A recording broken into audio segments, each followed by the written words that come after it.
여러분 안녕하십니까? 포항 상공회의소 등 지역 경제계가 추진한 포스코 화력발전 건립 촉구 시민 서명이 30만 명을 넘었습니다.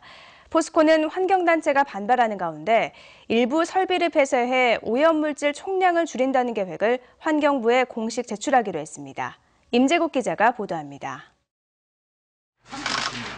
포스코 화력발전소 건립을 위한 시민 서명 운동이 시작된 지 보름 만에 참가자가 32만 명을 넘었습니다. 당초 10만 명 목표보다 3배나 많고 전체 포항 시민의 65%를 넘는 수치입니다.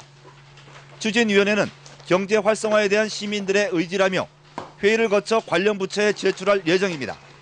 33만 명의 시민이 자발적으로 참여를 해줬습니다.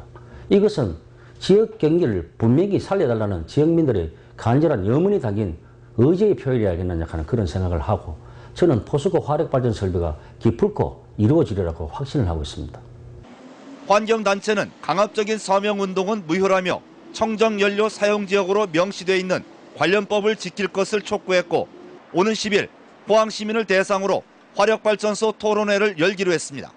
5명 중에서 3명을 받았다고는 그 되게 짧은 시간 동안 이건 되게 포스코가 되게 조직적이고 강압적으로 받은 서명이라고 합니다. 이런 서명은 무효라고 생각하고요. 또 가장 중요한 거는 시민들의 환경권, 안전권, 건강권이 가장 중요해서 저희들은 반대하고 있습니다. 포스코는 발전소 건립을 위해 제철소의 일부 공장을 폐쇄해 이산화탄소 등 오염물질 배출을 줄인다는 방침을 세웠고 이달 말까지 내부적인 검토를 거쳐 환경부의 규제 완화를 요청하기로 했습니다. 포스코는 지난 6월 환경부 실무진들과 화력발전에 대한 협의를 거치면서 대기오염물질과 CO2의 총량 증가가 없도록 제철소의 일부 설비를 폐쇄하는 등의 저감 계획을 수립한 바 있습니다. 또한 포항 시민이 우려하시는 환경 문제가 없도록 최상의 설비를 구축하도록 하겠습니다. 관련법에 따른다는 환경부의 입장이 여전한 가운데 시민 서명과 포스코의 규제 완화 계획서가 어떤 결과를 가져올지 관심이 모아지고 있습니다. MBC 뉴스 임재국입니다. 원자력 발전이나 화석연료 의존을 줄이기 위해 공공기관을 새로 지을 때 태양광 발전 같은 신재생 에너지 장치를 설치해야 합니다. 학교도 마찬가지인데 휴일이나 방학 때는 이렇게 만들어진 소중한 전기가 그대로 버려지고 있습니다. 윤영균 기자가 취재했습니다. 대구시 동구의 한 초등학교. 5억 원을 넘게 들인 태양광 발전 시설이 학교 옥상의 절반가량을 가득 채우고 있습니다.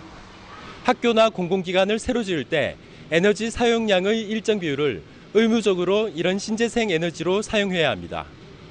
신재생 에너지 촉진법에 따라 지난 2011년에는 건물 전체 전기 사용량의 10%를 신재생 에너지로 사용해야 했지만 올해는 15%, 2020년 이후에는 30%까지 비율이 올라갑니다.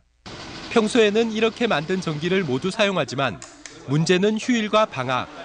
초등학교의 경우 휴무일이 최대 175일이나 되다 보니 이렇게 만든 전기의 75%가량이 그냥 버려지고 있습니다. 울산의 한 초등학교는 남는 전기를 한전에 판매해 월 평균 60만 원 정도의 수익을 올리고 있지만 전기를 팔기 위해서는 추가 시설 비용이 1억 원 정도 듭니다. 게다가 태양광 발전이 늘어나면서 가격도 떨어지고 있어 교육 당국의 고민도 커지고 있습니다.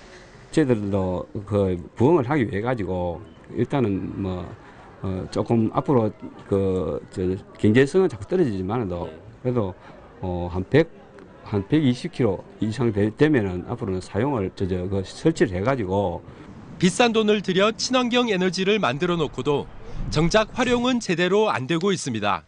MBC 뉴스 윤영균입니다. 경상북도의 구제역 예방접종 항체 형성률이 전국 평균보다 저조한 것으로 나타났습니다. 보다 체계적인 교육과 지원이 필요해 보입니다. 조동진 기자의 보도입니다. 지난 2010년 겨울부터 이듬해 6월까지 전국적으로 발생한 구제역으로 소 15만 마리, 돼지 322만 마리가 매몰됐습니다. 이에 따른 피해액은 2조 5천억 원에 달했습니다.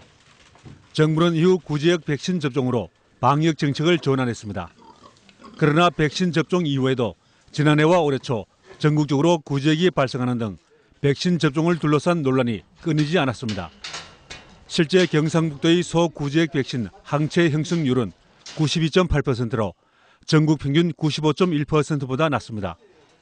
도내 돼지 역시 항체 형식률은 62%로 전국 평균 66.3%보다 낮습니다. 축산농가로서는 백신 접종을 믿을 수 없고 정확한 접종 방법도 모르기 때문으로 보입니다. 정부에서 제대로 이제 백신 같은 거를 제때제때 공급해주고 그 농가한테 책임을 물어야 된다고 생각합니다. 완전 이제 100% 보장이 돼야 되는데 그게 안 되고 그 이제 지금은 맞추려고 그래도 겁이 나고 못 맞춰요. 안동시는 축산농가의 백신 접종 기피 가능성에다 농가의 방역 긴장도가 떨어져 구제기 재발하는 것을 막기 위해 사전 교육에 나섰습니다. 농가의 자율 방역을 우선적으로 유도하고 항체 형성률이 저조한 농가에 대해서는 컨설팅에 나설 계획입니다. 예, 항체 형성률이 높은 농가는 송아지 설사병 등 예방 백신을 지원해주고 항체 형성이 낮은 농가는 가태료 100만 원 이하를 처분하도록 하겠습니다. 겨울철에 많이 발생하는 구제액이 이젠 계절을 가리지 않고 발생하고 있어 농가 스스로의 철저한 방역과 함께 정부의 체계적인 방역 대책이 요구됩니다. MBC 뉴스 조동진입니다. 영덕의 특산물 하면 대게와 같은 해산물이나 복숭아 떠올리실 텐데요. 그런데 요즘은 풍부한 일조량과 해풍 등 혜택받은 자연 조건을 활용해 농작물 종류가 다양해지고 있습니다. 김기영 기자가 취재했습니다. 사과 주산지 영덕이라는 표현이 아직은 낯설어 보입니다. 하지만 20여 년 전 담배 농사를 접고 시작한 사과는 재배 면적이 600헥타까지 늘어 270헥타인 복숭아보다 배 이상 많습니다. 사과가 영덕의 최대 작목이 된 것입니다. 특수작물을 해서 고추를 많이 심었고 또한 담배도 했고 다른 콩도 했고 그런데 이제 그런 걸 다 포기하고 전부 사과를 심고 있고 100헥타로 늘어난 포도밭도 산간 지역에서 부쩍 눈에 띕니다. 영덕 과일의 특징은 굵고 당도가 높다는 것입니다. 개화기에는 온화해 꽃이 오래 피니 과실이 크고 수확기에는 일교차가 커 당도가 높습니다. 일조량이 좋고 이제 밤낮 기온차가 나기 때문에 그 당도면에 어디 내놔도 손색이 없기 때문에 상품성이 높아 여느 지자체도 탐내는 해방풍의 대규모 재배를 6년여 노력 끝에 성공한 곳도 영덕입니다. 향이 없는 갯기름 나물, 즉 식방풍과는 달리 해방풍은 톡 쏘는 민트 향이나 우황청심한 재료로 쓰입니다. 거센 모래바람과 짠 바닷물을 이겨낸 모진 생명력의 해방풍을 재배까지 하게 된 건 과도한 채취를 막은 주민들의 노력에서 시작됐습니다. 칼 가지고 다 돌아가 버리면 절대로 이게 안 남아있죠. 그건 이제 우리 지역의 할머니, 어머니들이 지켜주신 그 덕분에 지금 씨도 뭐 우리 받아가지고 다른 데 보호할 수 있는 이런. 해풍과 사질 토양에 적합한 시금치와 부추는 팔로 걱정 없는 영덕의 효자 농산물이 됐습니다. 영덕은 바다도 있고 들도 있고 산도 있습니다. 바다에는 바다 인근에 맞는 작목, 또 내륙에 맞는 그 작물을 개발해서 앞으로 영덕 농업을 육성 발전해 나가겠습니다. 비록 경지 면적은 도내 최하위권이지만 주어진 자연을 농사에 100% 활용하고 있습니다. MBC 뉴스 김기영입니다. 농림축산식품부가 추석을 앞둔 2주 동안 사과와 배, 소고기 등 10대 성수품을 시중가보다 최고 30% 정도 싼 값에 공급량을 평상시보다 1.4배 늘리기로 했습니다. 농식품부는 이와 함께 추석 성수품 수급 안정 대책반을 꾸려 수급 거래 동향을 매일 점검하고 부정유통 행위에 대한 단속도 강화한다고 밝혔습니다. 농식품부는 올해 추석이 평년보다 일주일 정도 늦고 채소와 과일 등 대부분의 농산물 작황이 좋아 성수품 공급이 원활할 것으로 전망했습니다. 경북 지역 소방관 인력이 크게 부족한 것으로 나타났습니다. 국민안전처가 국회에 제출한 국정감사 자료에 따르면 경북 지역의 소방관 법정 기준 인력은 4,900여 명이지만 실제로는 2,200여 명만 근무하고 있습니다. 이는 법정 기준 인력보다 2,700여 명이나 모자란 것으로 경북 지역의 소방관 부족 인력이 4,000여 명이 부족한 경기도 다음으로 가장 많은 것으로 나타났습니다.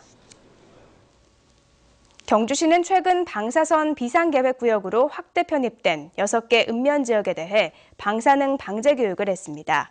경주시는 기존의 간포, 양북, 양남 지역 외에 지난 5월부터 외동과 월성, 내남 등 6개 읍면 지역이 방사선 비상계획구역에 포함됨에 따라 해당 주민들을 대상으로 방제 대책과 장비 사용법 등을 교육했다고 밝혔습니다.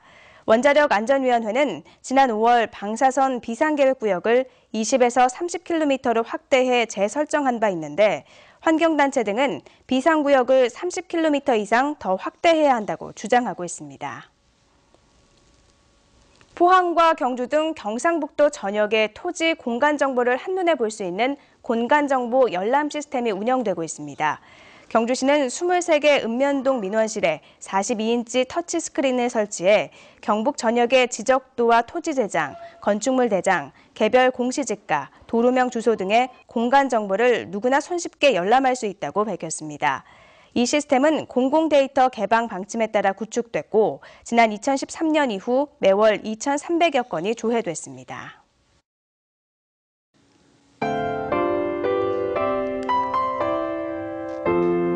네, 이제는 꼭 긴 소매 옷을 입으셔야겠습니다. 아침 공기가 매우 선선한데요. 오늘 경북 동해안 지역의 아침 최저 기온이 경주는 15도로 매우 낮았습니다. 낮에는 기온이 오르긴 하겠지만 동풍의 영향으로 대체로 25도 선을 보이겠습니다.